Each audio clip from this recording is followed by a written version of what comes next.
Il est fort probable que vous ayez déjà entendu parler du bilan carbone pour une entreprise. Et aussi que vous vous soyez dit que vous aviez d'autres chats à fouetter. Ce qui est une réaction plutôt commune et compréhensible. Seulement voilà, si c'est ce que vous avez en tête, c'est que son utilité vous a mal été présentée. Voyons ça de plus près. Pour ceux qui ne le sauraient pas, petit rappel, un bilan carbone quantifie avec plus ou moins de précision les émissions de gaz à effet de serre générées par une entreprise. Trop souvent, on s'en mêle les pinceaux avec cette histoire de bilan carbone. On en a une mauvaise image parce qu'on croit qu'on va se voir coller une note et une mauvaise étiquette qui va avec. Mais cette idée est fausse. Oui, le bilan carbone fournit une estimation chiffrée des quantités de gaz à effet de serre émises, mais son objectif premier, c'est d'identifier les sources d'émissions principales. En termes très simples, un bilan carbone vise à comprendre les raisons pour lesquelles une entreprise émet des gaz à effet de serre afin de trouver des solutions. Ce faisant, toute organisation volontaire peut réaliser son bilan carbone via un logiciel dédié ou un cabinet spécialisé. Certaines entreprises décident même de le réaliser en interne, mais attention, cette tâche peut devenir un véritable cauchemar si vous ne disposez pas des compétences requises au sein de votre équipe. Un conseil, adressez-vous à des experts. Rappelez-vous que le bilan carbone est l'ossature sur laquelle vous allez appuyer votre plan de transition sur plusieurs années. Mieux vaudrait qu'elle soit robuste et solide, d'autant plus que le bilan carbone est source de multiples bénéfices.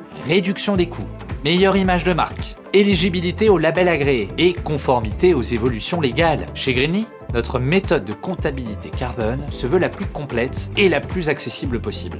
Rendez-vous sur Greenly pour réserver une démo gratuite de notre plateforme bilan carbone.